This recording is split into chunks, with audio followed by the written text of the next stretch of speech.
Facebook, YouTube. I'm just so glad that I have a little bit of energy back today. Friday I was ill. Saturday I was ill but feeling better. And Sunday I was about 90%. And today I feel like I'm about 95%. I'm feeling much better. What I did learn in those 3 days, number one, is that I'm going to have to start taking days rest from credit, right? Like 2-3 days rest. That was very crucial for me. I even thought about just taking an extended break for 1 or 2 weeks. So if you've been sending me emails over the weekend and there's no response, that's why. But I am en route, so I will check some emails and do some things with credit. So real quick, one of the text messages I did receive today was that a client's bankruptcy that was mailed on the July 25th. And I don't even know what's today's date. What is it? August 26th?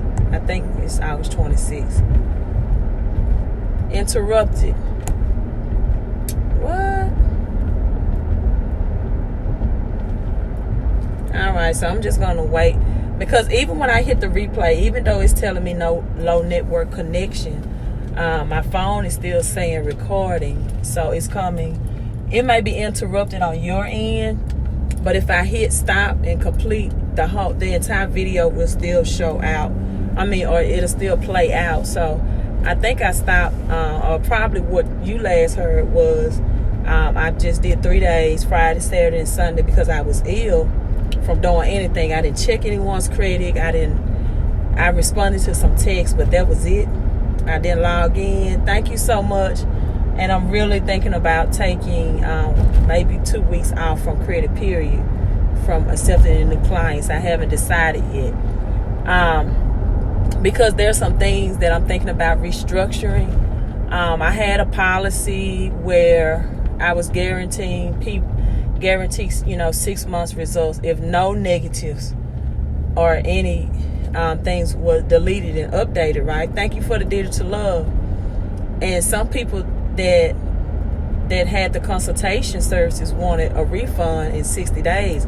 Now, mind you, that refund didn't say whether it's going to be partial or full refund, right? I'm not in the business of helping you do work for free, so you definitely shouldn't, expect a full refund. But I got a text message on Friday, for example, and I know my internet probably coming in and out, but it's still showing recording. So I am driving, so it might come in and out on Facebook. So now it's saying the connection is back available. So whenever I decide that, hey, I'm just going to take a break, I really have to take that in consideration, because I don't get this quite often, and I have to look at the greater good. But it's aggravating for me. It's annoying when someone that pays $350 and then after 30 or 60 days would even make that demand. Then one lady told me, I bought a book that teaches me, to how to repair my own credit. And I think she decided, since she purchased a book, that she wanted to do it for herself and then want a full refund after I've gotten. So I don't really think people understand what I do and what other credit repair companies would do. First of all, it's $125 service just to get, or that's on average $125 just to get names and addresses deleted off your credit report. That is so important and so crucial. Not only does it add points and scores to your credit report, not only does it give you a clean credit report, and it gives you more accountability when you're going to lenders, but that service, the last company or organization that I I know that provide those services to just get your name and addresses deleted. The last company or organization I know that provide those services charge for that just $125. And so, you know, when I'm telling people $350 for that credit consultation, and it includes names and addresses, that's not even worth the other work that's getting done. So, you know, I'm just at a point now where I'm just like, I may take a 2-week break and restructure some things in my consultation to the point where I'm not even offering guarantees.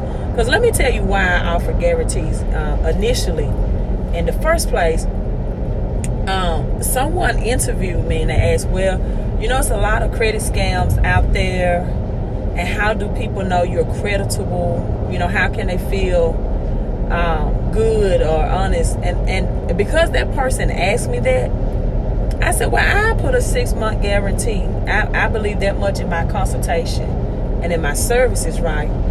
And if they get no deletions or no changes within 6 months, you know, they'll get a refund. It didn't spell out was a full refund or a partial. Did you know that same person that asked me that question in the interview ended up signing up with credit consultation services with me and did not pay me for my services? And that was the only reason why I put that disclosure in there about the guarantee. And this person that asked me that question, that I did it to make other people feel comfortable, they scam me out of the money. So I want to, and Bruno, I'm glad to see Bruno. He just came in. He emailed me some things, and like I said, I was sick over the 3 days, so I have not. I looked at credit, but I haven't really responded. But I have seen it because I'm really thinking about taking 2-3 weeks out from the business, just a step away, just a break. But I do, but that's not for my pending clients. I'm just thinking about, you know, as far as taking new clients. I'm not fully decided on that. But I want to discuss charge-offs. But I also want you all to look on my timeline. If you're on Facebook and at YouTube, I posted on YouTube as well that a bankruptcy, as I was stating earlier, July 25th was disputed, a collection. And I didn't put the screenshot. Yeah, Bruno, I've been sick for 3 days. So, but Bruno, your situation with the charge off, when you agree to pay a charge off, Bruno, when you make that agreement, you have admitted to that debt. So that's an admission of debt. So Bruno, I'm going to be honest with you live. That charge off may or may not. You cannot get something deleted from your credit report that you have entered into a paying agreement, and that's an admission of indebtedness. So, you know, I'm not sure if that's going to help you, because when you signed up for the services, you didn't give me that information until after I looked at your credit report. So Bruno, I will see, but I mean, when you've admitted to a debt, that's the situation you put yourself in with a charge off, right? I had one client, for example, I was doing student loan with that client, and the student loan was sold to collections, right? And the collection agency called the client, and you know, I guess through a phone tactic or a scare tactic over the phone, pressured, or this person seemed to be under pressure to pay the collection company on the student loan. And so they failed to tell me that in the midst of that, and I'm trying hard on their end to assist them in getting that student loan collection, and you're making payments, and you've entered into a contract of indebtedness. So at that point, you have you have, you know, somewhat surrendered your rights, right? Because you are agreeing to. So when you agree to a collection, Bruno, or a charge off, and you are making payments, then that is verification. You know what I'm saying? That's a verification. And so that's like, swimming upstream. It's really nothing I can do. And so and a lot of times clients don't disclose their information until you get into the real questioning part of a situation. Then they, oh yeah, but I'm making payments on it. Well, you're agreeing to the debt. You're in agreeing to the charge off. You're already in agreement that this is your account. See, people, when you're making payments on something, you are in agreement that this is my account. It's an admission of indebtedness. So at this point, honey, sir, ma'am, there's nothing I can do. But if you pay for a consultation, you would think once you pay for those services, people would inquire with you about what should I do. I received a phone call before they make a decision. Because I tell people all the time, that's the job of a debt collector, to call you, to harass you, to put you under stress, because they know that if you get the proper consultation, the proper direction, the proper advice, that within 30 days, if you call their hand and tell them, I want you to verify this account is mine, or to validate the debt, and they don't have the information they need to verify, validate, then legally you don't owe it, and they don't have the right to collect from you. But when you making payments to an account, that is, you are verifying it, and you are agreeing that that is your debt. So it's nothing, you have surrendered your rights at that point. You know, it's no need to request from the credit agencies for verification when you are verifying it with your payments. So at that point, it's no expertise that you can do, because you have surrendered your rights that you had under the Fair Debt Collection Practices Act and the Fair Credit Reporting Act. So yeah, that's it. You know, a consultation is a consultation. When work is surrendered, it does not have to come with a money back guarantee. And I'm really just thinking about revamping my my consultation services because of the results that I get. So I think I'm at low network. Okay, it said connection available again. Okay, so back to that. I want you to look at the post on the timeline, whether you're watching this on Facebook or YouTube. That bankruptcy was deleted July 25th. Is 1 month later. The Midland funding was, my phone is coming in and out, was deleted within 30 days, and a Capital One charge-off was deleted. Now, let me say this about charge-offs, then I'm signing off. When you read your credit reports, charge-offs can be worded in different ways. Number one, it can say charge-off purchased by another lender. It can say charged off, reported as a charge-off, and $500 for, this is just the balance off the top of my head, $567 written off for a company's loss. Those are two different types of charge-offs reporting. Yes, both of them show charge-off, but your strategy to dispute them and delete them are differently, because one charge-off was purchased by another lender. Another charge-off, a company wrote it off as a tax deduction. They did not sell it to a collection company. Now, both companies can write it off as a tax loss for their business, right? Because they're trying to save in taxes. That's the name of the game. Just like Amex paid zero taxes but made millions of dollars. So any charge-off can still be a tax deductible loss for the business, right? But one can be sold to a collection agency. Then the collection agency, again, will try to collect from you. And Amex, for example, or Bank of America, sometimes they won't sell it to a debt collector. They write it off as a charge-off and the company lost, and they will not sell your debt. But what they do, or what they will do, is blacklist you, meaning that, number one, they will send you a 1099 in the mail to where that will count as income, which you did not pay them. So now you pay higher taxes on it, and they get a tax write-off.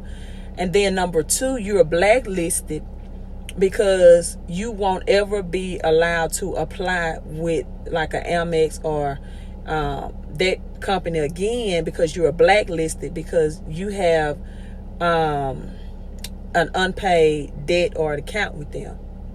So once a charge off, for example, is sold to a debt collection or purchased by another lender, now not only do you have to dispute the original company or original creditor, now you also have to dispute the lender or the debt collector that is sold to.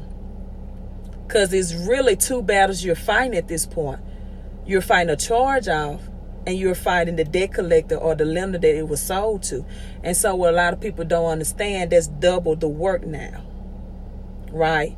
And so I'm going to upload this video with my client because he had 2 charge offs, and the collection agency says, oh, well, yeah, it's a charge off, but we sold it. We updated. It was sold to another lender. Now the strategy changes. You have to dispute that lender or that debt collector that your original debt was sold to, and the accuracy of the original creditor as well. So just know, people, that when you're saying, I'm going to purchase this do-it-yourself book for $30 or $20, or I'm going to go in this do-it-yourself class, the strategies always change with the credit agencies. And you have to know that when they respond, and did you all know that I was not even providing additional fees that when status changing accounts? Like if a person paid me one flat fee one time, if I had to continue as the status was changed or updated or the situation was changed, and I have to for a third or fourth time consult them on how to respond, I didn't even charge for that. But I'm changing. I'm going to change my strategy, right? I'm going to change my strategy because if your account situation changes and a different method has to be done because of that, that's additional work and strategy and customized plan that I have to consult you for in order to get your results. That's even with a late payment, right? If the agencies write you back and say we're verified it is late, that's one thing. But if they say, okay, and we've made these updates, then you have to go look back at what was the old reporting and now what's the new reporting, and now a new strategy has to be applied. You know, and that's why I think the credit game so much, because I coach basketball. And I understand all about strategies. I understand about changes. I understand you never change a winning game plan, but you always change a losing one. So if I'm playing a team and I beat the team the first time, right, and that same team comes to me and they've made some updates or changes and they beat me the second time, then I can't go to that team a third time with the game plan that worked the first time, because they changed their game plan to beat me the second time. So it works that way with the credit agencies. You may get one charge off deleted the first time because Capital One decided, I'm not going to sell your charge off. I'm going to write it as a loss and send you a 1099 in the mail. But then if another company decides, okay, I'm going to write it off as a loss and have it as a charge off and sell it to a debt collector now, and that is update on your credit report, that takes a whole different strategy and different game plan. And so, yeah, this client got great results, but I'm just letting you know the credit agency game is not as easy as do-it-yourself. Because once you go to a do-it-yourself class, they're going to teach you one way to fight. And I'm sorry, the credit agencies do not fight one way. They fight several different ways with you. And so, yeah, bankruptcy can be deleted in 30 or 40 days, or it may take 8 to 9 months. It all depends on your bankruptcy situations, and what accounts did you have connected with the bankruptcy. This account that was deleted in 30 days with his bankruptcy, for example, he had no accounts that was discharged or connected showing on his credit report with the bankruptcy. and his bankruptcy was much older. The same thing with the collection. But I have some people that have student loans discharged in bankruptcy. Very few people, but some of them have a home that was discharged in bankruptcy. Some people have 10 accounts discharged in bankruptcy. Some people have 3 accounts. So everything is customized, and this is not a one-size-fit-all. You can't go, thank you for the digital love, you can't go to the credit agencies and think sometimes that collection will get off the first time, and sometimes your balance may change. Your collection status might change. It might be sold to somebody else. Right? Hello, Carla. Hello. And that's why everything changes, because when these credit agencies write you back and say something has been updated, that means something has been changed. It was not the same way it was the first time. Right? Hello, Chris. Hello, Miss Logan. How are you? So, I gotta go. Yeah, I was down and sick, but I am gonna look at my current clients. I may decide by the end of the week if I'm gonna take new clients or if I'm gonna take a break. But if you're my current clients, just know if you're making any type of agreement and you get into a contract to pay these debt collectors or charge off, you are agreeing to the account. You are verifying that that's your debt. So you have relinquished all of your rights, and at that point, it's going to remain on your credit report. Even the queen can't help you because you made a decision that put you in that decision, and that trumps everything. So before you enter into a contract and you agree to indebtedness, you need to get a consultation on these collection accounts, because not only will you have to pay that money back, but it will keep you in bondage for 7 years on your credit report by making one wrong decision, right? So it's deeper than that, but here's to better credit and increase credit scores and increase cash flow. Hey, you all hit the replay if you just tuning in.